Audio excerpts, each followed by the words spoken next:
क्या आपने कभी किसी इंसान को शमशान में साधना करते देखा है? क्या कभी आपने ऐसे लोगों के बारे में सुना है जो मुर्दों के साथ रहना पसंद करते हैं? क्या आप नहीं जानना चाहेंगे ऐसे इंसान के बारे में जो कहते हैं शमशान में रहकर मुर्दों का अधजला मांस खाते हैं, इस शमशान में मुर्दों के साथ अपनी साधना करते हैं? हम बात कर रहे हैं ऐसे समाज की, इसके बारे में हर कोई जानना तो चाहता है लेकिन उस समाज का हिस्सा कोई नहीं बनना चाहता।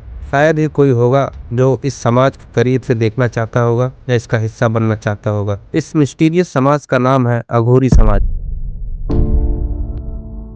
जिनका नाम सुनते ही जहन में बहुत से सवाल चलने लगते हैं और अगर उनके करीब जाने की सोचे तो हमारे रोंगटे खड़े हो जाते हैं। कौन होते हैं ये अघोरी? अघोरी शब्द जो घोर शब्द से बना है और घोर का अर्थ होता है भयानक। अघोर यानी कि जो भयानक से परे हो और जो सरल हो, आसान शब्दों में कहे तो जिसमें किसी भी तरह का कोई भेदभाव ना हो और जिसके लिए सब कुछ समान हो, उसे ही अघोरी कहा जाता है। अघोर वो जिससे आम इंसान नफरत करता है और अघोरी उसे ही अपना लेते हैं। लेकिन एक सच्चाई यह है कि चाहे अघोरी का मतलब सरल होता हो, लेकिन अघोरी सरल ना होकर दिखने में इतने डरावने होते हैं कि कोई भी आम इंसान उनके पास जाने की हिम्मत नहीं करता।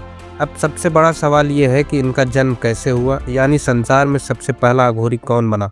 हम जो आपको बताने जा रहे हैं उसे सुनकर आप सब भी जरूर हैरान हो जाएंगे, क्योंकि संसार का पहला अघोरी कोई आम इंसान नहीं बल्कि खुद भगवान शिव, शरीर पर भस्म लपेटे, गले में सर्प की माला डाले और शमशान निवासी शिव को कौन नहीं जानता। उन्होंने ही अघोर पंथ की स्थापना की, इसलिए पूरी दुनिया के पहले अघोरी शिव भगवान ही माने जाते हैं। इतना ही नहीं, शिव जी भगवान के 5 रूपों में से एक अघोर रूप भी है, इसलिए आज भी अघोरियों को धरती पर शिव का ही जीवित रूप माना जाता है। ऐसा क्या कारण रहा होगा जो शिव जी और उनके भक्तों को अघोरी बनना पड़ा? उस कारण को जानने के लिए आगे चलते हैं एक पुरानी कथा की ओर।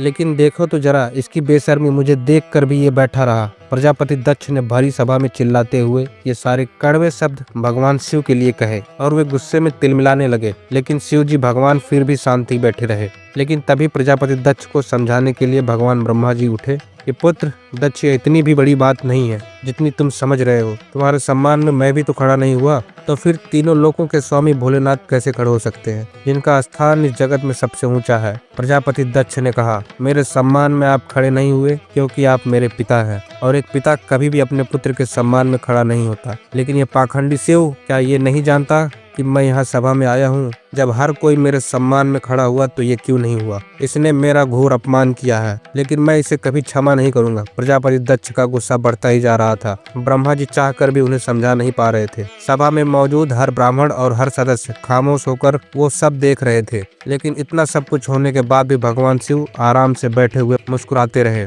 जिस वजह से प्रजापति दक्ष का गुस्सा बढ़ता ही जा रहा था। अब उन्होंने पहले से भी ज्यादा कड़वे शब्द बोलने शुरू कर दिए।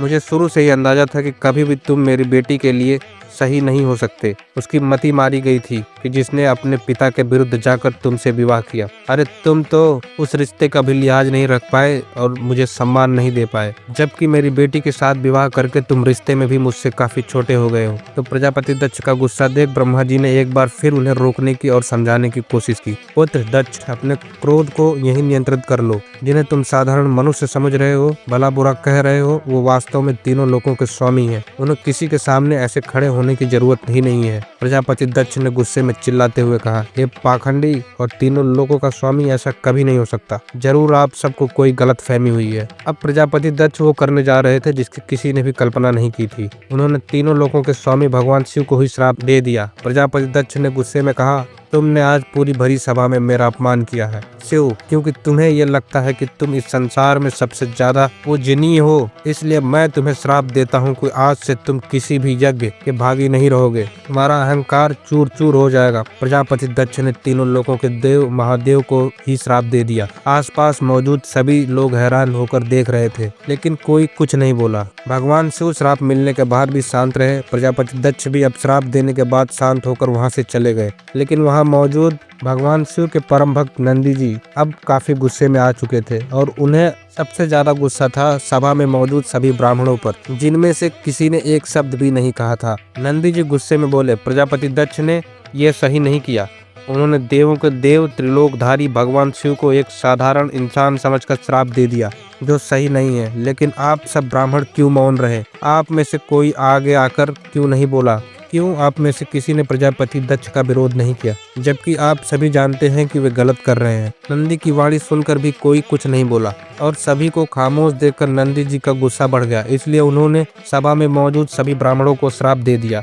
आप सब ब्राह्मण आज तब मौन रहे जब आपको बोलना चाहिए था, इसलिए मैं भी दक्ष के वचनों को सुनने वाले सभी ब्राह्मणों को श्राप देता हूँ कि आप सब ज्ञान रहित हो जाएंगे। आपके अंदर जितना भी ज्ञान है वो सब खत्म हो जाएगा और अपनी भूख मिटाने के लिए आपको घर घर भिक्षा मांगनी होगी। चाहे आपका समाज में कितनी भी सम्मान क्यों ना हो, लेकिन आपके घर का निर्वाह भिक्षा से ही होगा। नंदी जी का श्राप सुनकर सभी हैरान हो गए और कोई कुछ नहीं बोल पाया। लेकिन उसी सभा में मौजूद ऋषि भृगु को भी गुस्सा आने लगा। वो भी अब श्राप देने लगे। ऋषि भृगु ने गुस्से में कहा, तुम्हारी इतनी हिम्मत कि तुम हम ब्राह्मणों को श्राप दे रहे हो? तुम जानते हो कि इसमें हमारी कोई गलती नहीं है। ये जो हुआ सिर्फ प्रजापति दक्ष के अभिमान के कारण हुआ है, लेकिन हमें बिना किसी वजह से इतना बड़ा श्राप मिला तो ठीक है, मैं ब्राह्मण भृगु तुम सब शिव भक्तों को श्राप देता हूँ कि तुम शास्त्रों के विरुद्ध चलने वाले हो और लोग तुम्हें पाखंडी कहेंगे। इतना ही नहीं, तुम अपने शरीर पर मुर्दों की भस्म लगाओगे और शमशान में निवास करोगे। तुम सब जटाधारी होगे